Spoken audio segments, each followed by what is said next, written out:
నమస్తే అండి తెలుగు ప్రజలకు. మనం ఈరోజు గాంధీ హాస్పిటల్ దగ్గర ఉన్నాం. చూడొచ్చు, అది మెడికల్ కాలేజ్. ఇక్కడ చాలామంది ఉద్యమకారులు వచ్చిర్రు. ఎందుకోసం వచ్చిర్రంటే సాయి ఈశ్వరచారి మరి శ్రీకాంతాచారి తెలంగాణ కోసం బలిదానం చేసుకున్నట్టు నవంబర్ 29, 2009లో శ్రీకాంతాచారి తెలంగాణ కోసం మరి అప్పుడు ఎల్బీ నగర్ చౌరస్తాలో ఆయన పెట్రోల్ పోసుకోవడం జరిగింది. మళ్ళా ఈరోజు అంటే నిన్న ఈశ్వరచారి బీసీల కోసం నేను పెట్రోల్ పోసుకున్నా, కాల్చుకున్నా అని చెప్పడం జరిగింది. ఇందాకనే మరి గాంధీ హాస్పిటల్లో ఆయన లేడనే విషయాన్ని చెప్పారు. చాలామంది లీడర్లు కూడా అరెస్ట్ అయ్యారు. మనం గాంధీ హాస్పిటల్కి వచ్చినాం, కవరేజ్కి వచ్చినాం. ఇక్కడ అన్న వాళ్ళు చాలామంది ఉన్నారు. సాంబశివ గౌడ్ అన్న కూడా ఉన్నాడు, తెలంగాణ ఉద్యమకారుడు, ఇప్పుడు బీసీల పోరాటం చేస్తున్నాడు. అన్న నమస్తే. నమస్తే.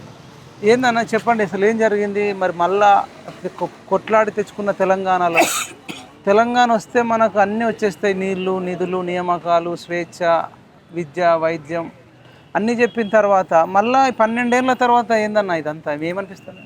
వాస్తవానికి తెలంగాణ ఉద్యమం అనేది నీళ్లు, నిధులు, నియామకాల కోసం జరిగిన ఉద్యమం. దాదాపుగా మనం ఆయన తెలంగాణ కోసం కొట్లాడుతున్న సందర్భంలోనే సామాజిక తెలంగాణ అంశం కూడా ప్రస్తావనకు వచ్చింది.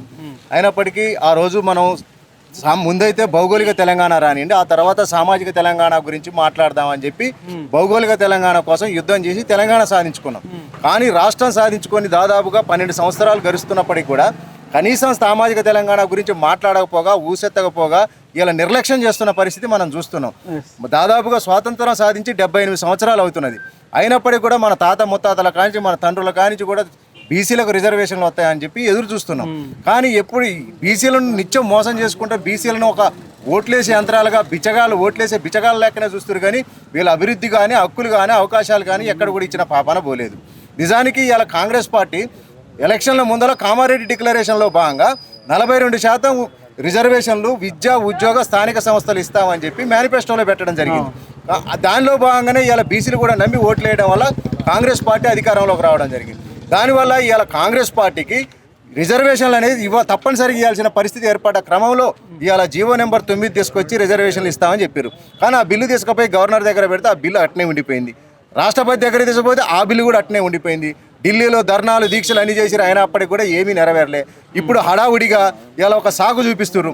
సంవత్సరానికి కేంద్రం నుంచి 3,000 కోట్ల రూపాయలు వస్తున్నాయి, అవి ఆగిపోయినాయి, గ్రామాభివృద్ధి జరగట్లేదు, ఎక్కడ పనులు అక్కడ ఆగిపోయినాయి అని చెప్పి ఇలా 3,000 కోట్ల కోసం ఇవాళ ఈ హడావుడిగా ఎన్నికలు పెట్టబోతున్నారు. ఇంత సబ్జెక్ట్ ఉందన్న. సాయి ఈశ్వరచారి అసలు ఆయన బ్యాక్గ్రౌండ్ ఏంది? ఆయనకంతా ఇప్పుడు బీసీ మూమెంట్స్ కూడా అంటే తెలంగాణ మూమెంట్ ఉన్నంతగా లేదైతే లేదు కదా.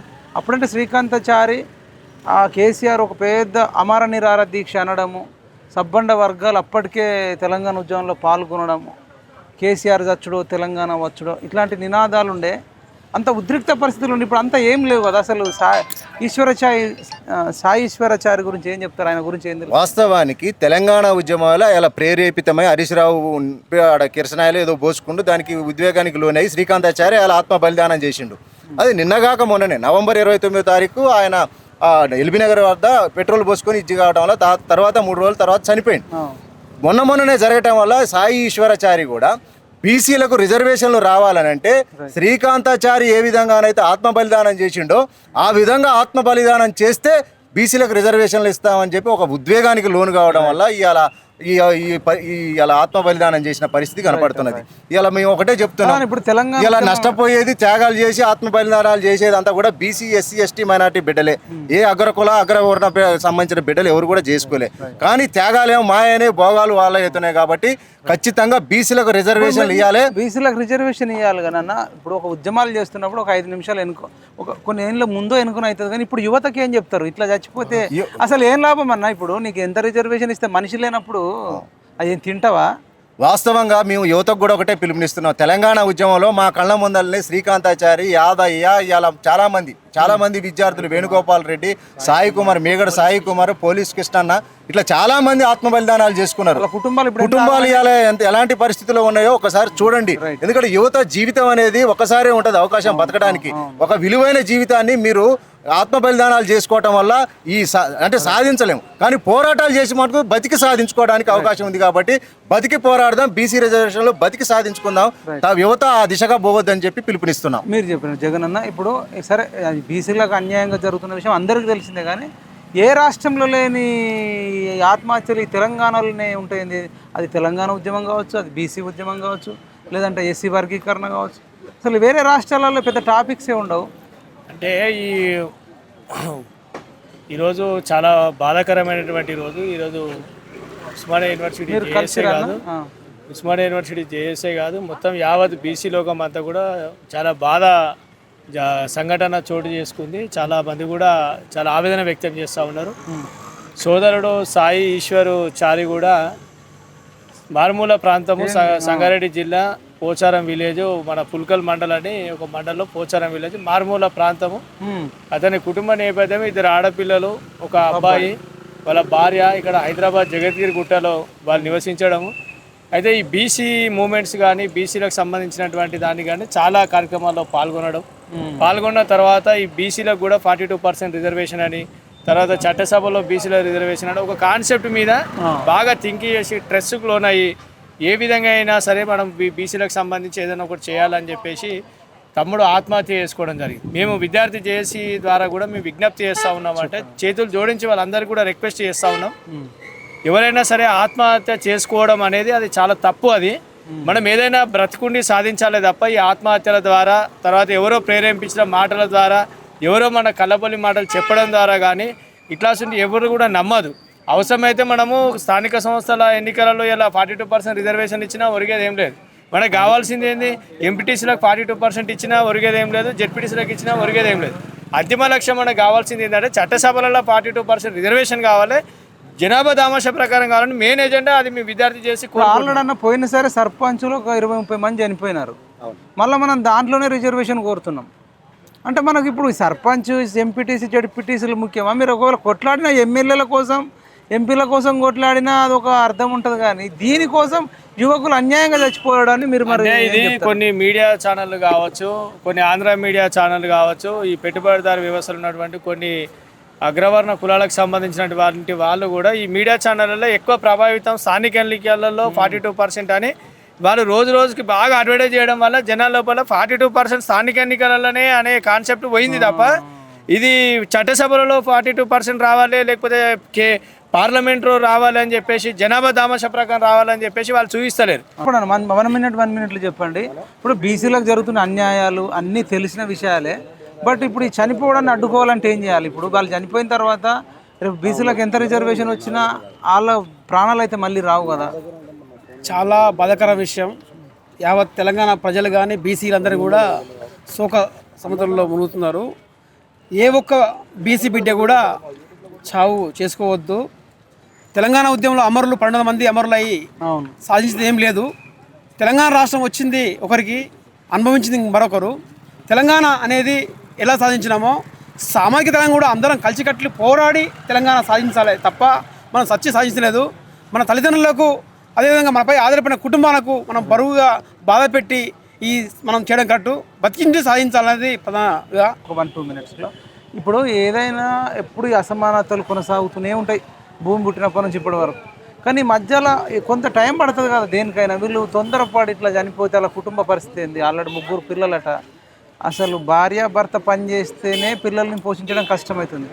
అట్లాంటిది ఇప్పుడు భర్త చనిపోవడం, ఇప్పుడు ఆమె సింగిల్ ఉమెన్గా ఎట్లా 3 పిల్లల్ని పోషించాలంటే ఏం చెప్తారు మరి? ఇప్పుడు చాలామంది ఆ మైండ్ సెట్ ఉన్న వాళ్ళు ఉంటారు చాలామంది, మళ్ళీ జరగవద్దు ఇట్లా అంటే. సాయి చారి గారు చనిపోవడం చాలా దురదృష్టకరం.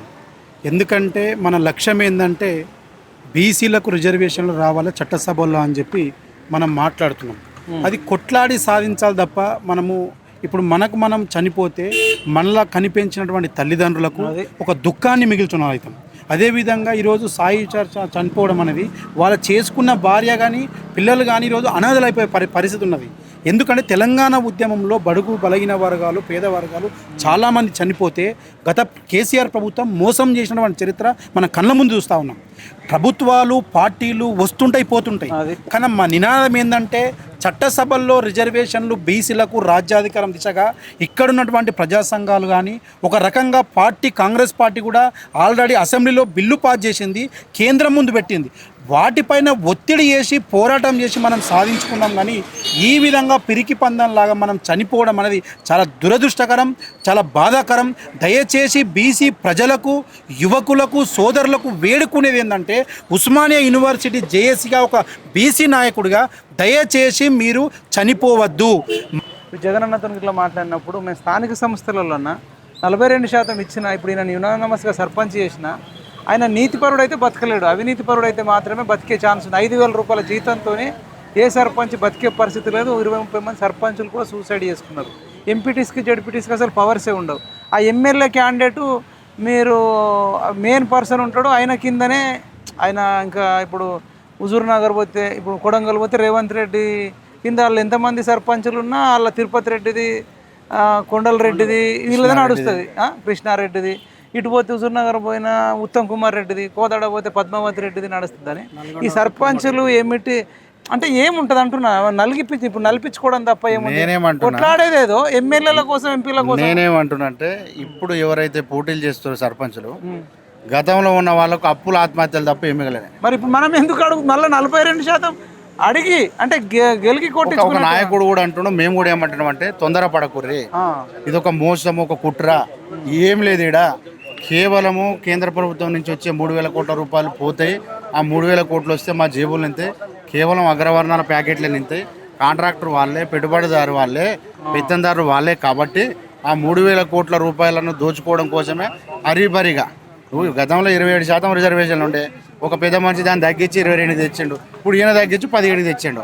కాబట్టి ఇది మోసం జరుగుతుంది, కుట్ర నడుస్తుంది. ఇప్పటికైనా సర్పంచ్గా పోటీ చేసేటోళ్ళు అనవసరంగా ఖర్చు పెట్టుకోకూరి, ఈ తినిపించుడు తాపించుడు బంద్ పెట్టుకోరి. బీసీలారా ముఖ్యంగా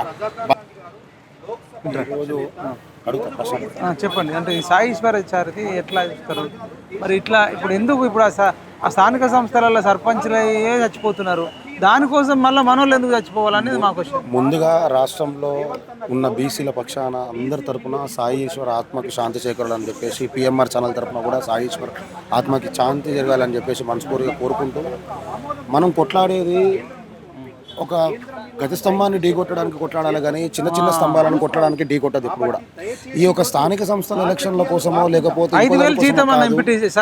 రేపు పొద్దున మనము ఎమ్మెల్యే, ఎంపీలు, మినిస్టర్లు కావాలని చెప్పేసి కొట్లాడాలి. రాష్ట్రంలో ఉన్న బీసీలందరూ ఏకమైతే గజగజలు ఆడాలి బయట వాళ్ళు. కానీ ఈ విధంగా అనవసరమైన చావులు చేస్తే మాత్రం మనకు ఏవి రాదు. మన కుటుంబాలనే మనం పోగొట్టుకుంటాము. ఈరోజు సంగారెడ్డి జిల్లా పోచారంకి చెందిన సాయి ఈశ్వర్ ఎక్కడో మారుమూల గ్రామం నుండి జగదీర్గుట్టకు వచ్చి డైలీ లేబర్గా బతుకుతున్న వ్యక్తి ఈరోజు ఒక జాతి కోసం చనిపోయిన అనేది మామూలు విషయం కాదు అది. కాబట్టి వెంటనే మీరు దీన్ని పరిష్కరించాలి. ఈ యొక్క మృతదేహానికి సాయి ఈశ్వర్కి 50 లక్షల ఎక్స్క్యూజివ్ ప్రకటించాలి. బీసీల పక్షాన మేము వెన్నంటూ ఉంటామని చెప్పేసి ఈ సందర్భంగా తెలియజేస్తాం.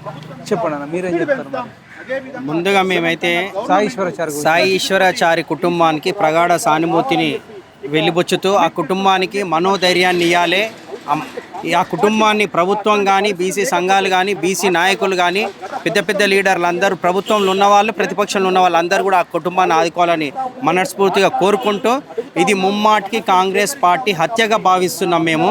ఎందుకంటే కాంగ్రెస్ పార్టీ చూసుకోవచ్చు, ఇది సాయి ఈశ్వరాచార్యని తీసుకెళ్తున్నారు, చూడొచ్చు, వెళ్తుంది సాయి ఈశ్వరాచారి వ్యాన్లో వెళ్తున్నాడు. అన్న వాళ్ళు కూడా అందరూ కూడా దాన్ని చూడడానికి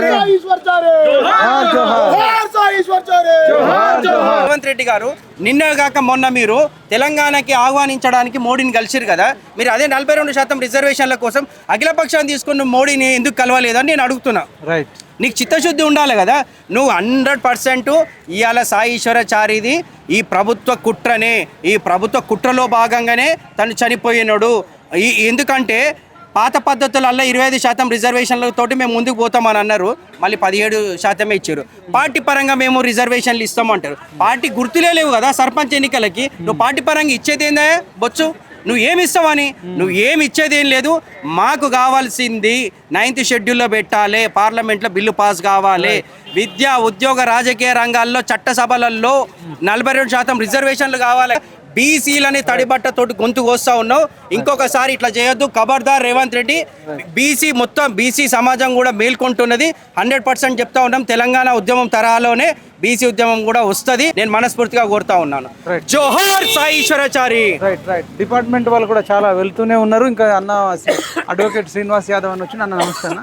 సాయి ఈశ్వరాచారి గురించి ఏం చెప్తారన్నా? ఇప్పుడే తీసుకెళ్ళారు అంబులెన్స్. చాలా విచారకరం. మేము చాలా బాధపడుతున్నాం. ఎందుకంటే ఇలాంటి మరణము అనేది ఇక మేము వివరించలేకపోతున్నాం. ఎందుకంటే చాలా దుఃఖమయం ఇది. ఇలాంటి సంఘటన జరగకూడదు. ఎందుకంటే రాజ్యాంగం ఇచ్చిన హక్కును మనం అడుగుదాము, కొట్లాడదాము, తీసుకుందాము. కానీ ఇలాంటి అంటే ఈ విధంగా మరణం పొందడం అనేది అయితే అది మంచి. పేద బిడ్డనట, ఒక 3 పిల్లలు ఉన్నారట. మరి ఇప్పుడు ఈయన చనిపోతే ఎట్లా? మరి వాళ్ళ ఫ్యామిలీ పరిస్థితి ఏంది? ఇట్లా ఎక్కువ మంది పేదవాళ్ళే ఇట్లాంటి పనులు చేస్తున్నారు. మీరు ఏం చెప్తారు? మరి భవిష్యత్తులో కూడా ఇట్లాంటి జరగద్దని.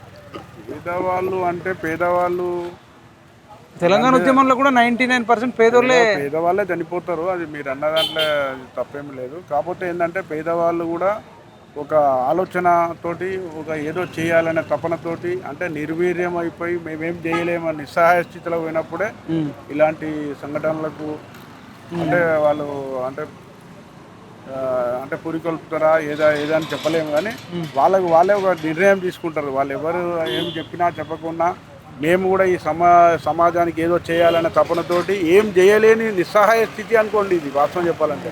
టోల్ ఫ్రీ నంబర్ లాంటిది ఏదైనా మెయింటైన్ చేస్తారు సార్? ఒక టీం లాగా ఏర్పడి జిల్లాల వారీగా. ఇప్పుడు చాలామంది చాలా ఇట్లా సడన్గా భావోద్వేగాలకు గురయ్యేటోళ్ళు ఉంటారు.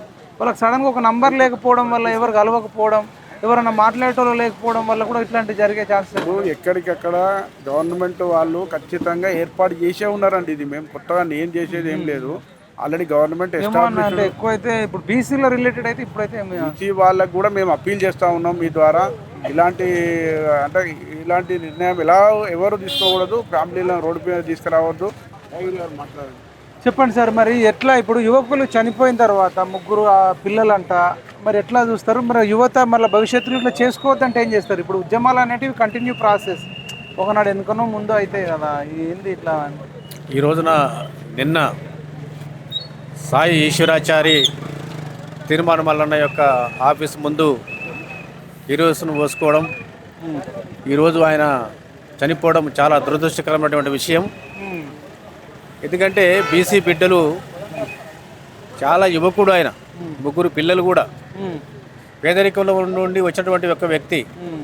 ఇటువంటి వ్యక్తి అంత కిరాతకంగా ఇబ్బంది పడి మరి ప్రభుత్వ విధానాలకు వ్యతిరేకంగా ఇబ్బంది పడి చనిపోవడం అటువంటిది చాలా విచారం. నిజంగా ఏదైనా ప్రభుత్వము కూడా ఇప్పటి వరకు కూడా అనేక రకాలుగా చెప్తా ఉన్నది. 42% రిజర్వేషన్లు ఇస్తాం, మేము అది చేస్తాము, ఇది చేస్తాము అని చెప్పడం జరుగుతుంది, మాటలు చెప్పడం జరుగుతుంది. కానీ చేతలలోకి వచ్చే వరకు 17% కూడా రిజర్వేషన్లు ఇవ్వలేనటువంటి పరిస్థితి దిగజారింది. ఈ రకంగా మీరు చెప్పడం ఒకటి, చేయడం ఒకటి కాదు. మీరు ఏదైతే చెప్తున్నారో గదే చేయండి. కానీ బీసీలను మభ్యపెట్టడమో, ఎస్సీలను మభ్యపెట్టడమో, ఎస్టీలను మభ్యపెట్టడమో, మైనారిటీలను మభ్యపెట్టడమో, మహిళల్ని మభ్యపెట్టడమో కాదు. మభ్యపెట్టి ఇంకా ఎన్నో నడుపుతారు మీరు ఉద్యమాలని, ప్రభుత్వాలని. మీరు చెప్తారా? మీరు ఒక 2 నిమిషాలు మాట్లాడన్నా, చాలాసేపు మాట్లాడు. మీరు మంచిర్యాల నుంచి వచ్చారు. అలఖ్య గారు అప్పుడు నిరుద్యోగుల కోసం కూడా కొట్లాడారు. గ్రూప్ 1 ఆస్పిరెంట్, ఇప్పుడు అడ్వకేట్గా ప్రాక్టీస్ చేస్తారు. నమస్తే అండి అందరికీ. ఇది బీసీ తొలి అమరుడుగా సాయి ఈశ్వరాచారిని మేము భావిస్తున్నాము. ఇది చాలా బాధాకరమైన విషయము. చూస్తూ ఉంటే చాలా లోపల విజువల్స్ అన్నీ చూస్తూ ఉంటే చాలా బాధ అనిపిస్తుంది. ఆయన ఇప్పుడే చూసేసి వస్తున్నాము. అసలు బీసీ వాళ్ళకు అంటే ప్రభుత్వం ఈ కాంగ్రెస్ ప్రభుత్వం అనేది ఇచ్చిన ఆ హామీని నిలబెట్టుకోలేక ఇలాంటి పరిస్థితికి తీసుకొచ్చింది. ఎందుకంటే ఇచ్చిన హామీని నిలబెట్టుకోవాల్సిన బాధ్యత ఎవరిది? కాంగ్రెస్ ప్రభుత్వాన్ని. ఈరోజు ఇవ్వడం ఎందుకు, మళ్ళీ ఇలా చేయడం ఎందుకు? ఇలాంటి ఈయన వ్యక్తపరిచింది. ఇలా వ్యక్తపరచకుండా నిన్నొక ఇన్సిడెంట్ జరిగింది, ఈరోజు ఇంకొక ఇన్సిడెంట్. అంటే రెచ్చగొట్టి చిచ్చు పెట్టిన ప్రభుత్వం ఇది. నిరుద్యోగులను అలానే మోసం చేసిళ్ళు జాబ్ క్యాలెండర్ పేరుతో. ఈరోజు మళ్ళీ బీసీలను కూడా మోసం చేసి, అంటే సమాజాన్ని మీరు ఎటువైపు తీసుకెళ్తున్నారు? రాజకీయ పార్టీ అనేది సమాజాన్ని మోసం చేస్తున్నారు. అసలు మీరు రాజకీయాలకు అన్ఫిట్గా మేము భావిస్తున్నాం. ఎందుకంటే మీకు నాలెడ్జ్ ఉందా లేదా, ఏం చేస్తున్నారో మీకు అర్థం అవుతలేదు. ఇలా ప్రభుత్వాలను ఒకరికొకరు రెచ్చగొట్టడం, చిచ్చు పెట్టడం ప్రభుత్వం ప్రజల మధ్యలో మీకు అవేర్నెస్ లేక ఇలాంటివి చేయడం వల్ల అసలు యువతను మీరు పక్కదారి పట్టిస్తున్నారు. ఆల్రెడీ యువతను పక్కదారి పట్టిస్తున్నారు. ఇప్పుడు మ్యారేజ్ అయిన వాళ్ళని కూడా ఒక ఏజ్లో ఉన్న వాళ్ళని కూడా పక్కదారి పట్టిస్తున్నారు. అంటే నెక్స్ట్ ఇంకొక స్టేట్మెంట్ ఇస్తారు. అంటే ఇలా చనిపోవడం, అమలు అవ్వడం, మీ క్రెడిట్ అసలు మీరు ఎక్కడున్నారు? ఈరోజు ఒక్కరైనా గవర్నమెంట్ ఎవరైనా ప్రతినిధులు ఇక్కడికి వచ్చారా? ఒక్కరైనా స్టేట్మెంట్ తీసుకున్నారా? వాళ్ళ పరిస్థితి ఎట్లా ఉంది? బీసీల పరిస్థితి ఎవరు రాలేదు. మీరు ధర్నాలు చేయకండి. ఇప్పటి నుండి బీసీ మంత్రులకు కానీ మినిస్టర్స్ కానీ మీరు దయచేసి ధర్నాలకు ఒక మోటో లాగా మీరు రాకండి. మీరు అన్ఫిట్, మీరు చెప్తున్నాం కదా, మీరు అన్ఫిట్. బీసీ సమాజాన్ని మోసం చేస్తున్నది బీసీ ప్రతినిధులే. మీరు రాజకీయ పార్టీలకు అతీతంగా మీరు చేయకండి. మీకు ఏమన్నా ఉంటే చిత్తశుద్ధి ఉంటే గిట మీరు రాజీనామా చేసి పార్టీలు పెట్టి పోరాడండి. కానీ ఇట్లా అబద్ధాలతోని పార్టీలు పెట్టి కేంద్ర రాష్ట్ర ప్రభుత్వాలు రెండు మోసం చేస్తున్నాయి. మీరు అక్కడ ఇస్తున్నారు, ఇక్కడ ఇస్తున్నారు. మీరు అనుకుంటే ఈరోజు పార్లమెంట్లో బిల్లును పాస్ చేయొచ్చు. జీవోలు తొందర ఆల్ ఆఫ్ సడన్గా ఎట్లా వస్తున్నాయి? కానీ ఈ బిల్లులు మాత్రం ప్రవేశపెడతలేరు. అంటే చిన్నపిల్లలు అనుకుంటున్నారా? ప్రజలు డెమోక్రసీ అంటే మేము ఓటేస్తేనే 326 article per vote for right question చేసిన వాళ్ళందరినీ అరెస్ట్ చేస్తున్నారు. ఇదేనా గవర్నమెంట్? కాబట్టి కంపల్సరీ మేము ఇప్పటి నుండి ఉద్యమం ఇంకా స్టార్ట్ అవుతుంది. ఇది తొలి అడుగు మేము భావిస్తున్నాం. అతనికి ఖచ్చితంగా ఆత్మకు శాంతి కలిగించేలా మేము ఉద్యమాన్ని ముందుకు తీసుకెళ్తాం. ఖచ్చితంగా బీసీ రాజ్యం వస్తుంది. బీసీలు అందరూ ముందుకు వస్తారు. ప్రతి ఒక్కరు అవేర్నెస్ అయి ఉన్నది. ఏదో ఒక రోజు బీసీ రాజ్యం అనేది కంపల్సరీ వస్తుంది. బీసీ ఎమ్మెల్యేలు మాత్రం అన్ఫిట్ చెప్తున్నా కదా. మినిస్టర్ ఈరోజు ఇక్కడ లేరు. ఓన్లీ సంఘ సంస్కర్తలు మాత్రమే ఉన్నారు, ప్రాక్టికల్ గా ఉన్నారు. ఎవ్వరు రాలేదు. బీసీ వాళ్ళంటే వాళ్ళ బీసీ మంత్రులు అనడానికే తప్ప వాళ్ళు మాత్రం రారు. ఇప్పుడు రావాల్సింది వాళ్ళే కదా. వాళ్ళే కనీసం వాళ్ళ స్ట్రీట్లో ఆయన అలో కూడా చేయట్లేదు, అంటే డెడ్ బాడీని. మరి గవర్నమెంట్ ఏం చేస్తుంది? కంపల్సరీ గవర్నమెంట్ రియాక్ట్ అవ్వాలి కదా. వాళ్ళు ఇచ్చిన పాటు 42% ఎవరిచ్చిళ్ళు? గవర్నమెంటే కదా మనకి ఇచ్చింది. మరి ఇప్పుడు వాళ్ళే ఆన్సర్ చేయాలి. ఇంకెవరైనా చేస్తారా? మనం ఏం చేయగలుగుతాం? వితౌట్ పవర్ మేము డెమోక్రసీలో మాట్లాడగలుగుతున్నాం, కానీ పవర్లో ఉన్న వాళ్ళు ఏం చేస్తున్నారు? మీరు మంతనాలు చేయొచ్చు కదా. ఇప్పుడు మినిస్టర్స్ ఉన్నారు, ఎన్నో పార్టీలలో ఎమ్మెల్యేలు ఉన్నారు. మీరు అందరూ చర్చలు జరపండి మీకున్న అవేర్నెస్తోని, మీకున్న పలుకుబడితోని. కానీ లేకుండా చేస్తే మేము ఇట్లా మాట్లాడడానికి మాత్రమే అవుతున్నాం. మన దగ్గర పవర్ లేదు. మీరు వచ్చి చేయాల్సింది, మీరు ఏదో ఒక హామీ ఇస్తే ఈరోజు హ్యాపీగా ఉండేది కదా. కనీసం ఆత్మకు శాంతంగా ఉండేది. మేము వచ్చి నివాళులు అర్పించడం తప్ప ఏం చేయగలుగుతున్నాం? కనీసం ఈ మెసేజ్లన్నా పాస్ చేయండి. ప్రతి ఒక్క బీసీ సమాజానికి నేను చెప్తున్నాను, ఈ మెసేజ్లన్నీ ఖచ్చితంగా పిఎంఆర్ టీవీ ఛానల్ ప్రతి ఒక్కరు సబ్స్క్రైబ్ చేసుకొని ఖచ్చితంగా మెసేజ్లు. ఎందుకంటే మహిపాలన్న ఇప్పటి నుండి కాదు, దాదాపు ఒక 5 years, దాదాపు మీరు ఎప్పటి నుండి అన్నా దాదాపు ఒక మంచి ఎక్కడుంటే మహిపాలన్న అక్కడ ఉంటాడు. ఖచ్చితంగా నిరుద్యోగుల తరపున కూడా ఇట్లనే తీసుకొచ్చిన, ఇది కాంగ్రెస్ ప్రభుత్వం అనేది నిరుద్యోగులు తీసుకొచ్చిన ప్రభుత్వం. మళ్ళీ నిరుద్యోగులను మోసం చేసిన ప్రభుత్వం కూడా కాంగ్రెస్ ప్రభుత్వమే. కాబట్టి ఈ బీసీ సమాజాన్ని కూడా మోసం చేసిన ప్రభుత్వంగా మేము భావిస్తున్నాము. ఖచ్చితంగా ఈ మెసేజ్ అందరికీ ఫార్వర్డ్ చేయండి. Thank you so much. Shankar అన్న, మీరేం చెప్తారన్న? ఈరోజు మీరు తెలంగాణ ఉద్యమకారుడు, తెలంగాణ కోసం చాలా కొట్లాడిర్రు, డింగా చేసిర్రు. 12 ఏళ్ళ తర్వాత కూడా మళ్ళీ ఇవే సంఘటనలు ఎదురు కావడానికి మీరు కొట్లాడిన దానికి ఏమైనా న్యాయం జరిగింది అనిపిస్తుందా? లేదన్నా, ఏ మాత్రం న్యాయం జరగలేదు. న్యాయం జరిగింది ఎవరికి అంటే, అగ్గిపెట్టె తీసుకొని ఆత్మహత్య చేసుకుంటా తెలంగాణ కోసం అన్నోళ్లకు, ఆ వర్గానికి జరిగింది. లేకపోతే పై వర్గాలకు జరిగింది, అనుమానం లేదు. ఎవరి రాజ్యం వస్తే వాళ్ళ కులము. బీసీలకు ఏం జరిగిందన్నా చెప్పు, ఏం జరిగింది చెప్పు. ఎక్కడి నిరుద్యోగులు అక్కడే ఉన్నారు. అంతో ఇంతో ఎదిగి కూడా బొక్కలు తెల్లబోయేటట్టు నీకు మహిపాల్ యాదవ్ నన్ను నీకు తెలుసు తమ్ముడు. ఉస్మానియా యూనివర్సిటీలో ఏ చిన్న తమ్ముడికి, వేణుగోపాల్ రెడ్డి చనిపోయినా, ఇంకో తమ్ముడు చనిపోయినా, ఎవ్వరు ఉరివేసుకున్నా కానీ క్షణాల్లో వాలి యువకులు లెక్క ముసలిం కొట్లాడినాం. ఓ 50-60 ఏళ్ళు ఉన్నాం. అంటే అంతో ఇంతో ఆర్థికంగా ఎదిగి ఇప్పుడు ఈరోజు చూస్తే అనిపిస్తున్నది, తెలంగాణ ఉద్యమంలో మొదటి ఆహుతి చేసుకున్నవాడు శ్రీకాంతాచారి తెలంగాణ ఉద్యమంలో. ఇప్పుడు ఈ బీసీ ఉద్యమంలో ఇవే మాటలు, ఈ స్పీచ్లు ఇక మొత్తం జరిగిపోతుంది. మనం ఎదగలేము, మనం చచ్చిపోదాం, అంతే, మన బతుకు బానిస అని అటు బీసీ వాళ్ళు, బీసీ నాయకులు, ఇటు రాజకీయ పార్టీల నాయకులు, ఎవరికైతే ఎమ్మెల్యే సీటు కావాలనో వాడికి బీసీలో ఎమ్మెల్యే సీటు కావాలా, ఎవరికైతే ఎంపీ సీటు కావాలనో అప్పుడు బీసీ ఉద్యమం వ్యాధికి వస్తుంది. ఇంకొకటికి శవాల మీద పేలాలు ఏరుకుందామని వాడికి ఒక ఉద్యమం వ్యాధికి వస్తుంది, కానీ వాడు చావడు. వాడు క్షేమంగా ఉంటాడు. ఒక్కొక్కడు ఎంత పెద్ద ఉద్యోగ కార్లలో తిరుగుతున్నారో చూడు.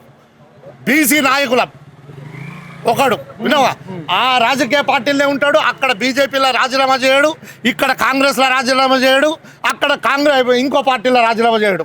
కానీ టైంకు మాత్రం బీసీ ఉద్యమకారుడు వచ్చి ఇక్కడ కూర్చుంటే మళ్ళీ ఈ నిజమైన ఉద్యమకారులు, ఇట్లాంటి వాళ్ళు, నిజమైన సామాజిక కార్యకర్తలు, నిజమైన ఉద్యమం, నిజంగా బాధపడే వాళ్ళు సమాజం కోసం వాళ్ళ ముందు కంటే ముందే వచ్చి మీడియాకు పైసలు ఇచ్చి వీళ్ళ మాత్రము స్టేట్మెంట్లు వస్తాయి.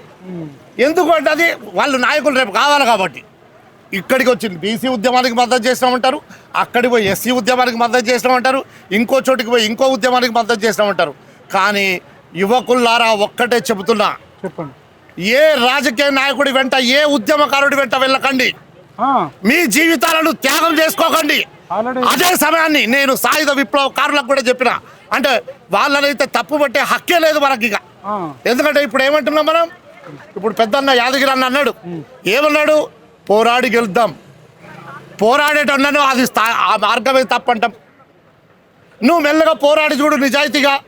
నిన్ను ఇక్కడ ఉంచుకో, నువ్వు ఇక్కడ ఉంటావా, బయట ఉంటావా, నీ మీద ఎంత ఒత్తిడి వస్తుంది. ఒక మైపాల్ యాదవ్ నిజాయితీగా ఛానల్ పెట్టుకున్నందుకు ఎన్ని ఒత్తిళ్లకు గురైండు. ఒక రఘు వేణు ఎన్ని ఒత్తిళ్లకు లోనైండు. ఒక తీర్మానం వలన ఎంత భయంకరమైన జీవితానికి లోనైండు. ప్రజాస్వామ్యయుతంగానే మనం గెలుద్దాం. ఎట్లా గెలుస్తావన్నా, నిన్ను నీవాడే వెన్నుపోటు పొడుస్తూ ఉంటే నీ శవం దగ్గరకు వచ్చి స్పీచ్లు ఇచ్చిపోతున్నారు మాత్రమే. కానీ ఏరి బీసీ మంత్రులు, ఏరి బీసీ మంత్రులు ఎవరు వచ్చింది ఇక్కడికి? వచ్చిందా యాదగిరన్నా? వచ్చిందా? రేపటి నుంచిగా స్టేట్మెంట్లు మళ్ళీ స్టార్ట్ అవుతాయి. ఆత్మహత్యలు చేసుకోవద్దు, పోరాటాలు చేయండి. ఏ మార్గంలో పోరాటం చేయమంటారు ఎవరు చెప్పరు. నీ ఇంటి ముందుకు వచ్చి ధర్నా చేస్తే నువ్వే కొట్టిపిస్తేవి బీసీ నాయకుడు, ఎమ్మెల్యేవు. తరిమి కొడుతీవి తెలంగాణ ఉద్యమంలో, నువ్వు బీసీవే. కేసీఆర్ ఇంటికి ముందుకు పోదామంటే కేసీఆర్ రాడు, మన కులపోడే వస్తాడా. ఇప్పుడు వచ్చిన కేసీఆర్ ప్రధాన ప్రతిపక్ష నాయకుడు ఇప్పుడు కాదు. ఆయనకు బిల్డింగ్ ఇచ్చి బిచ్చం ఎవ్వడు, ఆయన కులపోడు, వెలమ దొరలు, 1000 కోట్లకు అధిపతులైన వాళ్ళు కూడా వేరే వాళ్ళు ఎందరో ఉన్నా కానీ కనీసం పార్టీ ఆఫీస్ పెట్టుకున్నందుకు గింత 5 ఇంచుల జాగా ఇవ్వలేదు. కొండా లక్ష్మణ్ బాబుజీ తను 50 ఏళ్ల నుంచి ఉన్న జలదృశ్యాన్ని ఇచ్చాడు. ఆ ఇచ్చిన జలదృశ్యం ఇచ్చిన కొండా లక్ష్మణ్ బాబుజీ చనిపోతేనే రాని ఆ మహానుభావుడు ఇంకా గిక్కడికి వస్తాడు. శ్రీకాంత్ ఈ సాయిశ్వరాచారి తెలంగాణ అంటే కేసీఆర్ అంటే తెలంగాణ అంటున్నాడు. ఇప్పుడు సాయిశ్వరాచారి తెలంగాణ బిడ్డ, సాయిశ్వరాచారి తెలంగాణ బిడ్డ కాదా? మరి ఎందుకు వస్తాడు? అరే మొట్టమొదటి తెలంగాణ అమరుడు శ్రీకాంతాచారి తల్లికి ఏమి ఇచ్చినావు? నీ దగ్గరున్న ఒక మందు గోళీలు ఇచ్చినండి ఎంపీ చేసినావు. ఆమెను ఎమ్మెల్సీ ఎందుకు చేయలేను? నిజమైన ఆ బిడ్డ తల్లికి నువ్వు గుర్తింపిస్తే ఆమెను ఒక సీట్లో ఎందుకు కూర్చోబెట్టాలి? మన వర్ధంతి కూడా రాలేదు, శ్రీకాంతాచారి వర్ధంతి కూడా రాలేదు కదా. అంతేకాదు పూలదండ కూడా ఇప్పటిదాకా తెలంగాణ ఉద్యమంలో అటెండర్ స్థాయి నుంచి స్పీచ్లు ఇప్పించుకొని మొత్తం ఉద్యమం అంతా చేయించుకొని స్వామిగౌడుని తీసుకొని నోరు మూసుకొని ఉద్యోగం పెట్టలేదా? గుర్తు ఇప్పుడు ఇంత పెద్ద ఇష్యూ జరిగింది సాయిశ్వరాచారి, కనీసం పరామర్శించడానికి ప్రధాన ప్రతిపక్ష నాయకుడు రాలేదు. మళ్ళా గెలిచేది మేమే అంటుండు కేసీఆర్. అవి ఏం చేస్తామన్నా, ఇప్పుడు నువ్వు మహిపాల్ యాదవ్కు నిజాయితీ ఉంది, నీతి ఉంది, యాదగిరి అన్నకు నీతి ఉంది, నిజాయితీ ఉంది. ఈయనకు ఎమ్మెల్యే సీట్ ఎవడని ఇస్తాడా? 50 కోట్లు 100 కోట్లు ఉంటే కానీ నువ్వు గెలవలేవని సీదా చెప్తారు రూమ్లా. అవును. ఇప్పుడు మాత్రం అపోజిషన్లో ఉన్నప్పుడు మాత్రం ఎక్కడున్నాడు రుద్రశంకర్ పిలిపేయండి, కరెక్ట్ మాట్లాడతాడు గల్ఫ్ కార్మికుల మీద. ఎందుకంటే అక్కడ 18 లక్షల మంది గల్ఫ్ కార్మికులు ఉన్నారు. ఆ 18 లక్షల మందికి ఇక్కడ అమ్మా నాన్నలు వాళ్ళ భార్య కలిపి ఇంకో 50 లక్షల మంది ఉన్నారు. అబ్బా 10% ఓట్లు ప్రభావితం కావచ్చు, కానీ గెలిచిన తర్వాత ముందు రుద్రశంకర్ని వేసేయండి 20 అని చెప్తారు. ఇది 18 ఏళ్ళ వయసు నుంచి అనుభవిస్తున్నా. అందుకే యువకులారా, ఏ బీసీ ఉద్యమం వద్దు, ఏ ఎస్సీ ఉద్యమం వద్దు, ఆర్థిక ఉద్యమం చేయండి, ఆర్థిక విప్లవాన్ని సృష్టించండి. కాలచక్ర గమనంలో ఆకలి పోరాటాన్ని ఆర్థిక పోరాటంగా మార్చండి. లేదా ఒక రూములో కూసి ఐఏఎస్లు కండి, ఐపీఎస్లు కండి. అప్పుడు ఎదిగిన తర్వాత మీ తుపాకీని మాత్రం పేదోళ్ళ మీద పెట్టకండి. అప్పుడు నిజమైన మీరు ఉద్యమకారులు విద్యార్థి దశలో చేసిన నిజమైన వాళ్ళు మీకు సెల్యూట్ చేస్తాం. ఆ హిడుమాకు ఇట్లా సెల్యూట్ చేస్తున్నారు ఇవాళ. ఎవడు చెప్పినా చేయకున్నా ఆ గుడిసెలు చూడు, ఎదిగిన తర్వాత ఆ గుడిసెలు చూడు, గాలి ఇంత మామూలు సిటీలో ఉండి కూడా మంచి మంచి క్వార్టర్లలో ఉండి కూడా మంచి మంచి బంగ్లాలలో ఉండి కూడా చలి పెడుతుంది నా వల్ల కాదే అంటున్నాడు. విన్నావా? ఆ అడవిలో ఉన్న ఆదివాసీల బతుకుల కోసం పోయిన వాళ్ళకు లాల్ సలాం చేద్దాం. అది ఏ సలాం అన్నా కానీ ఉద్యమ సలాం చేద్దాం అంటున్నాం కదా. పోరాటం చేస్తాం, ఈడ పోరాటం చేస్తాం, ఎవడు సత్తాడు? నిజంగా చెప్పే స్పీచ్లు ఇచ్చేటోడు ఎవడన్నా సత్తాడా? అని ఇంట్లోకి వెళ్ళి ఎవడన్నా సత్తాడా? రెచ్చగొట్ట పడుతున్నారు అంతే. అందుకని ఆర్థిక విప్లవం వైపు గిన మీరు దృష్టి పెడితే ఖచ్చితంగా విజయం సాధిస్తారు. అలాంటి వాళ్ళు ఒకటే ఫైనల్ గా అందరం ఇక ఊకే కులాలు మతాలు ప్రాంతాల కంటే విద్యా వైద్యం మీద కొట్లాడితే పర్మనెంట్ సొల్యూషన్. నేను అదే అంటున్నా. విద్యా వైద్యం ఆర్థిక విప్లవం అన్న కాలచక్ర గమనంలో నీ ఆకలి పోరాటాన్ని అన్న నిజంగా చెబుతున్నా. నేను చెబితే కోపం వస్తుంది కావచ్చు. ఆయన ఆర్థిక విప్లవం ఎట్లా కొట్లాడాలి? ఆయన కాదు అంట, నేను చెప్తున్నది యువకులకు. ఈ యువకుడికి చేత అవుతుంది. నేను సినిమా థియేటర్లో పల్లీలు అమ్ముకున్నా. నేను గొప్ప ఏమంటే ఆడు పోటుకాడ అయింది కాబట్టి మాట్లాడుతున్నాడు అంటారు. అది కూడా మళ్ళీ మనలే, బీసీలే, వేరే వాళ్ళు కాదు. సినిమా టాకీస్లో పల్లికాయలు అమ్ముకున్నా 6వ తరగతి నుంచి 10వ తరగతి దాకా. ఆ తర్వాత ఒక చిన్న ఉద్యోగం దొరికింది. ఐటీఐ చేస్తే ఒక చిన్న ఉద్యోగం, చిన్నది కాదు, బిర్లా కంపెనీలో ఉద్యోగం దొరికింది ఎలక్ట్రీషియన్గా. మరి అక్కడికి వెళ్ళిన తర్వాత అనిపించింది ఏది నా జాతి, ఇక్కడ ఎటు చూసినా కానీ నా వాడు ఎవడు కనబడతాడు. అయితే నార్త్ ఇండియా కనబడుతున్నాడు, అయితే జమ్మూ కాశ్మీర్ వాడు కనబడుతున్నాడు, అయితే బీహార్ వాడు కనబడుతున్నాడు. అబ్బా ఇంత మంచి క్వార్టర్లో నా వాళ్ళకు జీవితం లేదు ఎందుకు అనుకుని మళ్ళీ మా వాళ్ళకు ఉద్యోగం కావాలా, స్థానికులకు ఉద్యోగాలను కొట్లాడటం అయిపోయింది. నక్సలైట్ ముద్రేషన్లు అయిపోయింది, తీసుకుపోయి ఎన్కౌంటర్కు ట్రై చేసిండు. అదృష్టం బాగుంది, ఎవరో అధికారి మంచిగా ఉన్నాడు, ఏదో కార్మికులు సమ్మె చేసిండు, బయటకు వచ్చినాం. ఇప్పటిదాకా దీని మీద సీఎం స్పందించలేదు, డిప్యూటీ సీఎం స్పందించలేదు, మరి ఏం ఎట్లా చెప్తారు అన్న? రేవంత్ రెడ్డి కనీసం తెలంగాణ సీఎమే కదా, ఏదో మాట్లాడాలి కదా, ఏదైనా పిలుపునని ఇవ్వాలి కదా బీసీల కోసం. రేవంత్ రెడ్డి సాబ్ నిజంగా చెప్తున్నా, ఇప్పటిదాకా నువ్వు ముఖ్యమంత్రి కాగానే కొమ్ములు వచ్చినాయి. మా గద్దరన్న మీద మొట్టమొదటి మాట మాట్లాడితే గర్వపడ్డాం. మరి ఇప్పుడు నువ్వు ప్రగతి భవన్కు పూలే భవన్ అని పేరు పెడితే గర్వపడ్డాం. నువ్వు మా గద్దరన్న ఎక్కడైతే 5 గంటలు కూర్చోబెట్టిండో కేసీఆర్ సాబ్, ఆ ఎండలో కూర్చోబెట్టిండో దాన్ని కూలిస్తే అబ్బా ఇక ఈ రాజ్యాన్ని కూలుస్తాడు, ఇక మా పేదల వైపు తిరుగుతాడు అనుకున్నాం.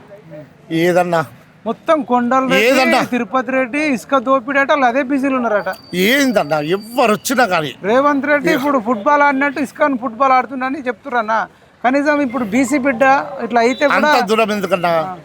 నయీంను అనొద్దు కానీ నిజాలు మాట్లాడతారు. నేను ఇక ఏమన్నా కానీ రేపు నేను ఉంటాను నయీముద్దీన్ కు 10,000 కోట్ల ఆస్తులు ఉన్నాయని ప్రకటించిండు పోలీసులు. ఎందుకంటే నీ ముడ్లో పుల్ల పెట్టినాక, నీ ముడ్లో పుల్ల పెడితే నువ్వు కొడుతుంది. అంతకుముందు కొట్టినవా? విన్నావా? 10,000 కోట్ల ఆస్తులు ఎడబాయే కేసీఆర్ సాబ్. మరి రేవంత్ రెడ్డి అన్న నువ్వు కూడా అన్నావు కదా అన్నాడు. మరి ఏమన్నా నువ్వు గవర్నమెంట్లోకి వచ్చినాక నువ్వు అన్న అడుగుతలేవు. 10,000 కోట్లు మా బీసీ పిల్లలకు ఫైనాన్స్ అన్న ఇస్తున్నా అంటున్నా, ఇవ్వ అంటున్నా అన్న. అవి ఏ నాయకుడు అడగడు. ఇప్పుడు ఈయన చనిపోయింది ఈశ్వరాచారి కదా, ఎకరం భూమి లేదు ఆయనకు. వీళ్ళు రైతు బంధు భూస్వాములకు ఇస్తున్నారు. అదేదో ఈ విశ్వకర్మలకు కానీ, నాయి బ్రాహ్మణులకు కానీ, కుమ్మరి ఈ ఏదైనా వడ్డరి ఇట్లా ఎరుకల భూమి జాగలేని వాళ్ళకి ఇవ్వచ్చు కదన్నా. ఇప్పటికీ భూస్వాములకే ఇస్తున్నారు అన్న. మైపాల్ బ్రదర్ గత ముఖ్యమంత్రి అట్లా ఏం చేసిండు, ఈ ముఖ్యమంత్రి అట్లా ఎన్నో సార్లు అన్న రావే ఒక్కసారి మాట్లాడే అంటే ఏ మనసులో అనుకున్నా ఏం మాట్లాడాలి మైపాల్, మాట్లాడాలన్నా ఏం మాట్లాడాలి. రేపటి నుంచి నేను పోయి పని చేసుకున్నాను అన్న మొన్న మాట్లాడుతూ కానీ నువ్వు పత్తా లేకుండా వినమంటాడు. మరి నేను నా 5-6 పోషించుకోవాలంటే బతుకు తెరువు కావాలి కదా. భూములున్నోడికి డబ్బులున్నోడికే దోషి పెడుతుంటే మరి గరీబోడు ఇప్పుడు విశ్వకర్మల పరిస్థితి, ఎంబీసీల పరిస్థితి. అదే ఒక బీసీ ప్రధానమంత్రి అయిందని గర్వపడ్డాం. బీసీ ప్రధానమంత్రి అయిన తర్వాత ఉద్యమాలు చేస్తున్న బీసీలకు రిజర్వేషన్ ఇవ్వడు పార్లమెంట్లో కానీ అసెంబ్లీలో కానీ అడగని వాళ్లకు రిజర్వేషన్ ఇస్తాడు అన్న. పార్లమెంట్లో ఎంపీలు కావడానికి 33% రిజర్వేషన్, మహిళా రిజర్వేషన్ ఇస్తాడు. మనం ఊర్లలో చూడలేదా? ఇప్పుడు ఎస్సీ రిజర్వేషన్ వస్తే మళ్ళీ ఆ పెద్ద ఆయన కింద పనిచేసే అసిస్టెంట్ సర్పంచ్ అవుతాడు. రైట్. మరి ఇప్పుడు అన్ని పార్టీలు అట్లనే అంటారు. మరి ఏ పార్టీ అయితే బెటర్? మనకు ఏం పార్టీ లేదు. ప్రజలు శ్రీలంకలో కదిలినట్టు కదిలితే, నేపాల్లో కదిలినట్టు కదిలితే, బంగ్లాదేశ్లో కదిలినట్టు కదిలితే ఏదో ఒక రోజు అరెస్టులు బిరెస్టులు అన్న. ప్రజలకు మంట మండిన రోజు ఒక్కసారి చూడు. మొన్న 800 మందిని చంపిల్లట మీ టీవీల ప్రకారము మీ దాని ప్రకారం మొన్న ఈ ఏడాది లోపల చంపితే ఆడ అంబికా నగర్ బొగ్గుబావులల్లా ఆదివాసీలు గుర్రెర్లు పట్టి కొడతారు బండలతోటి. 2000 మంది మిలిటరీ ముందర ఉంటే కనీసం ఒక 500 మంది లేరు. ఆ తెగింపు మనలో వచ్చిన రోజే నిజంగా ఉద్యమం. మందుల తిండి తిని బీపీలు షుగర్లు అందుకంటున్నాం కదా, చెప్పే హక్కు మనకు లేదు. శక్తి ఉందా? చేయండి, త్యాగం చేయాలి. నీ తమ్ముడికి ఎట్లా చెప్పాలా? వినవా, నా కొడుకుని మాత్రం నేను పెద్ద ఇంజనీర్ చేసుకుంటా, ఈ తమ్ముడిని మాత్రం ఉద్యమం చేయాలల్లా. బీసీ కానే, నేను బీసీనే కాదు, నీతో పోటీ పడతాను. ఆర్థిక విప్లవాన్ని సృష్టించు అన్న. మస్తు దారులు ఉన్నాయి. మార్కెటింగ్ రంగం, పెట్టుబడి లేకుండా మార్కెటింగ్ రంగంలో ఎదగచ్చు. పెట్టుబడి లేకుండా ఎదగచ్చు. ఈ దేశంలోనే కులపిచ్చి ఉన్నది. నువ్వు ఈ దేశం దాటితే గల్ఫ్లో కులపిచ్చి లేదు. పేదవాడైనా ఎదుగుతాడు, మాది ఎస్సీ అయినా ఎదుగుతాడు, ఎస్టీ అయినా ఎదుగుతాడు. ఎస్టీ అయితే అక్కడ దాకా పోలేడు. కానీ చదివిపోవాలా, లేబర్గా పోవద్దు. అదొక్కటే నేను కోరుకునేది. చదువు వృధా కాదు, ఆ జ్ఞానం నీ సంపద. ఆ జ్ఞానం ఉండబట్టే మా మైపాల్ యాదవ్ ఇయ్యాల ఈ ప్రశ్నించే స్థాయికి వచ్చినట్టు. ఇదండి, భవిష్యత్తులో ఎవ్వరు కూడా ఎటువంటి అఘాయిత్యాలకు పోవద్దు. మంచి పద్ధతి కాదు. కులం కన్నా, మతం కన్నా, ప్రాంతం కన్నా మీ కుటుంబ సభ్యులే మిన్న. మీ కుటుంబ సభ్యులను ఒక్కసారి గుర్తుకు తెచ్చుకోండి. పోరాటం అంటే అది ప్రజాస్వామ్యబద్ధంగా కాలక్రమేణా మెల్లమెల్లగా అది జరుగుతుంది ప్రజాస్వామ్యబద్ధంగా. కానీ మీరు ఎస్పెషల్గా పేదవాళ్ళు, అమాయకులు, దిక్కు మొక్కు లేనోళ్ళు, డబ్బు లేనోళ్ళు అయితే ఎట్టి పరిస్థితులలో మీరు ఎటువంటి అఘాయిత్యాలు చేసుకోవద్దు. మీ కుటుంబ సభ్యులను రోడ్ల మీద పడేయద్దు. ఎట్టి పరిస్థితుల్లో ఎవరైనా నాయకులన్నా చచ్చిపోతారు, లేకపోతే ఎమ్మెల్యేలు, మంత్రులు వాళ్ళు చచ్చిపోని మనం ఎందుకు చచ్చిపోవాలండి? ఇప్పుడు ఆ శ్రీకాంతాచారి చనిపోతే కేసీఆర్ నేను ఒక్కనే తెలంగాణ తెచ్చిన అంటుండు. ఇప్పుడు మరి చనిపోయిన వ్యక్తికి కూడా విలువ లేకుండా పోయింది. అట్లా ఆ చావు నోట్ల తలకాయ పెట్టినని కేసీఆర్ చెప్పుకుంటుండు, కానీ శ్రీకాంతాచారి చావు నోట్ల తలకాయ పెట్టిండని చెప్తలే. చనిపోయిండు, పెట్టి చనిపోయిండు. ఈయన పెట్టి చనిపోలే. అంటే ఈయన మీద 100 పాటలు వచ్చినాయి కేసీఆర్ మీద. శ్రీకాంతాచారి మీద ఒక్కటే పాట వచ్చింది. ఇక కానిస్టేబుల్కి ఇష్టం మీద లేదు, యాదయ్య మీద లేదు. ఎందుకు ఇదంతా చెప్తున్నామంటే, మీరు ఎంత చేసినా, మీరు చనిపోయినా మిమ్మల్ని ఎవడు, ఏ రాజకీయ నాయకుడు కానీ, ఏ ప్రభుత్వాలు కానీ గుర్తుపెట్టుకోవు. మీ కుటుంబాలను ఆదుకోవు. మళ్ళీ ఆ దొంగలే ఊర్లు పంచుకుంటారు. కాబట్టి మీరు ఎట్టి పరిస్థితులలో పేద మధ్యతరగతి వాళ్ళు ఎటువంటి అఘాయిత్యాలు చేసుకోవద్దని మేము ఈ గాంధీ హాస్పిటల్ సాక్షిగా ఇప్పుడే మా ముందే డెడ్ బాడీ అంబులెన్స్లో పోయింది. అత్యంత దారుణంగా అందరు నాయకులను అరెస్ట్ చేసి వాళ్ళు తీసుకెళ్ళిర్రు. అటువంటి పరిస్థితి మీ కుటుంబ సభ్యులకు అవసరమా? ఇప్పుడు మీ భార్య ఎంత ఏడుస్తుంది, 3 పిల్లలు ఉన్నారు. ఒక్క చిన్న ఎగ్జాంపుల్ చెప్తా మైపాల్, నేను నిజంగా బాధపడుతున్నా. మీరు ఎవడో ఇస్తాడు అని మాత్రం ఆశపడకండి, ఎవడో వస్తాడని ఎదురు చూడకు. సీదా చెప్తున్నా, ఒక్కసారి నువ్వు హైటెక్ సిటీ వైపు వెళ్ళు, రోడ్ల మీద తిరుగు, బాగా తిరుగు, 15 రోజులు తిరుగు, నెల రోజులు తిరుగు. నువ్వు చూడు, ఒక్క చోట ఒక టిఫిన్ బండి అమ్ముతుంటాడు ఒక ఆంధ్ర మిత్రుడు వచ్చి, సోదరుడు వచ్చి, కనీసం 5,000 రూపాయల గిరాకీ తీసుకొని పోతాడు. అంటే నెలకు 1,50,000 రూపాయలు. నువ్వు ఇంకొక చోటికి పో, ఆలోచించు, ఖచ్చితంగా ఆలోచించు, నీ వల్ల అవుతుంది. కానీ నేను అదెందుకు చేయాలా, ఇదెందుకు చేయాలని యువకులారా మీరు అనుకోకండి.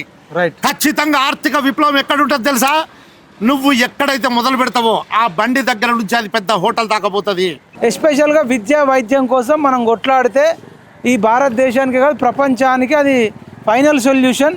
ఈ అన్ని ప్రాంతాలు కులాల కంటే కూడా విద్యా వైద్యమే బెటర్. ఏమంటావన్నా? ఖచ్చితంగా సాధ్యము. ఆ విద్యా వైద్యం కూడా వాళ్ళు ఇస్తారు అని కూడా ఎదురు చూడకుండా నీ ప్రయత్నము ఆర్థిక విప్లవమే. నీ ప్రయత్నం ఆ రెండింటిని నువ్వు కొనగలుగుతావు. నీ వాళ్ళ కోసం అప్పుడు కూడా కొట్లాడచ్చు. వినవా? మీరు చెప్పండి, ఒక 1 మినిట్లో చెప్పండి. ఓకే, నా పేరు పర్వత సతీష్ కుమార్, హిందూ బీసీ మహాసభ తెలంగాణ రాష్ట్ర అధ్యక్షుని, అదేవిధంగా రాష్ట్ర ప్రధాన కార్యదర్శి చింతల గారు వెంకటస్వామి గారు. ఏదైతే కాంగ్రెస్ ప్రభుత్వం 2023 ఎన్నికలలో ప్రచారంలో భాగంగా కర్ణాటక ముఖ్యమంత్రి సిద్ధరామయ్య గారిని తీసుకొచ్చి బీసీలకు వెనుకబడిపోయి ఉన్నారు. 42% రిజర్వేషన్ కల్పిస్తామని తెలిసిందే అన్న. ఇప్పుడు సాయి ఈశ్వరాచారి ఇది 42% ఇట్లా అవుతుంది. మరి రేపు యువకులు ఇట్లా ఎందుకు ఇట్లా దారిలు తునరిల్లు అట్లా పోకుండా చేయాలంటే యువకులు ఈ రకంగా చేసుకోవాల్సిన అవసరం లేదు. మనం సచ్చి సాధించేదేం లేదు. నేను నిలబడి కొట్లాడి మనం సాధించుకోవాలి తప్ప చనిపోయిన తర్వాత సాధించేదేం లేదు. కాబట్టి ఏదైతే సాయి ఈశ్వరాచారి చనిపోయిందో వాళ్ళు ఖచ్చితంగా ప్రభుత్వం ఆర్థికంగా వాళ్ళ భార్య పిల్లలకు ఆర్థికంగా ఆదుకోవాలి. రానున్న తరం ఎవరైతే ఉన్నారో, ఎందుకంటే సాయి ఈశ్వరాచారిని దిక్సూచిగా చూసుకొని మనం ప్రాణాలు అర్పించడానికి దూరంగా ఉండి, ఎందుకంటే ప్రాణం పోతే మళ్ళీ తిరిగి వచ్చేది కాదు. మన భార్య పిల్లలకు అన్నదమ్ములకు మనం చాలా లోడ్ చేసిన పరిస్థితి ఉంటుంది. కాబట్టి స్థానికంగా మీరు ఏదైతే గ్రామ పంచాయతీలో బీసీ సర్పంచ్గా నిలబడినారో, గ్రామ పంచాయతీ సర్పంచ్ బీసీ నిలబడ్డ చోట్ల ఇప్పుడు మీరు బీసీలు అంటారు కానీ 5-6 వేలు జీతం అన్న. ఆల్రెడీ సర్పంచ్కి పోటీ చేసి పోయినా సరే 20-30 మంది చచ్చిపోయారు అన్న. 5-6 వేలతో మీ బట్టలు ఐరన్ బాక్స్ కూడా సరిపోవన్నా. మీరు నాకంటే ఎందుకో అర్థం కావట్లేదు. అంటే నేను ఒక 50,000 జీతం ఉన్నా ఒక అర్థం ఉంటుంది అన్న. వాళ్ళు కూడా బతకాలి కదన్నా. ఇప్పుడు ఊరికి సేవ చేయడం ఎంత ముఖ్యమో మనం బతకడం, మన కుటుంబాన్ని పోషించుకోవడం ముఖ్యమే కదన్న. అదే ఒక 10 ఎకరాల భూమి ఉన్నోడుకో 20 ఎకరాల భూమి ఉన్నోడుకో సరిపోతుంది. కానీ భూమి జాగాలైనోడు సర్పంచ్ పదవి చేస్తే ఎట్లుంటుంది? సర్పంచ్ పదవి చాలా దారుణం. రోషంతోనే చేస్తాం. మిగులుతాయి ఎంపీటీస్ కి కానీ సర్పంచ్ కానీ జడ్పీటీస్ కానీ అవుతున్నాయి. మరి దానికి మనం ఏంటన్నా రిజర్వేషన్ వాడు ఇస్తే ఇవ్వకపోతే మనం కొట్లాడాలి. ఎమ్మెల్యేలకు ఎంపీలకు 40 కాదు, జనాభా ప్రకారం చట్టసభల్లో వాటా వస్తేనే ఇవన్నిటికీ పరిష్కారం దొరుకుతుంది. వడ్డించేటోడు మనటువంటి సర్పంచ్లకు కూడా జీతాలు పెరుగుతాయి. రైట్. అది ఇంకా అవసరం అనుకుంటే ముఖ్యమంత్రి కూడా ఒకసారి బీసీ, ఒకసారి ఎస్సీ, ఒకసారి ఓసీ ఉండాలి. అంతే. ప్రతిసారి రేవంత్ రెడ్డి, చంద్రశేఖర్ రావు, హరీష్ రావు ముఖ్యమంత్రి అన్నా. నువ్వు సర్పంచ్ బీసీ కావాలంటున్నా, నేను ముఖ్యమంత్రి ఒకసారి ఎందుకు కావచ్చు? మాట్లాడాలంటున్నా. నేనేమంటున్నా, ఇప్పుడు శీతాకాల సమావేశాలు నడుస్తున్నాయి, పార్లమెంట్ నడుస్తున్నాయి. ఇప్పుడు రేవంత్ రెడ్డి, కాంగ్రెస్ ప్రభుత్వం, రాహుల్ గారు మేము బీసీలకు చేస్తామంటారు. ఇప్పుడు ప్రైవేట్ బిల్లు పెట్టండి. మీరు 240 పిచ్చిలు 2 ఏళ్ళు రేవంత్ రెడ్డి చేసిండు అన్న. ఒక 2 ఏళ్ళు బీసీ ముఖ్యమంత్రి ఇస్తే పోయేదేమో. ప్రైవేట్ బిల్లు పెడితేనే మరి మనం దాని మీద కొట్లాడదాం.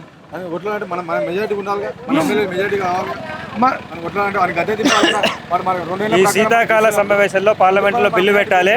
ప్రైవేట్ బిల్లు పెట్టి కాంగ్రెస్ ప్రభుత్వం ప్రైవేట్ బిల్లు పెడితే రాహుల్ గాంధీ ప్రజా ఉద్యమాల ద్వారా అన్న. ఇప్పుడు తెలంగాణ ఉద్యమంలో మనకు లోక్సభలో ఎన్ని సీట్లు ఉన్నాయన్న? 2 ఉన్నాయి. మరి రెండింటితో ఎట్లయింది? ప్రజా ఉద్యమాలు చేయలేదా? ప్రజా ఉద్యమాల ద్వారా 2 ఏళ్ళు ఓసీ ఉంటే ఒక 2 ఏళ్ళు బీసీ, ఇంకొక 1 ఇయర్ ఎస్ఓ ఎస్టో పెట్టేటట్టు మనం అడుగుదామంటున్నా. అవుతుందా కాదా? సరే, ఈ రకంగా ఉద్యమాలు చేయాలి. చూద్దాం. ఈశ్వరాచారి లెక్క మాత్రం ఎవ్వరూ చేసుకోవద్దు దయచేసి అని చెప్పి మేము రిక్వెస్ట్ చేస్తున్నాం. 2 చేతులు జోడించి బతలాడుతున్నాం.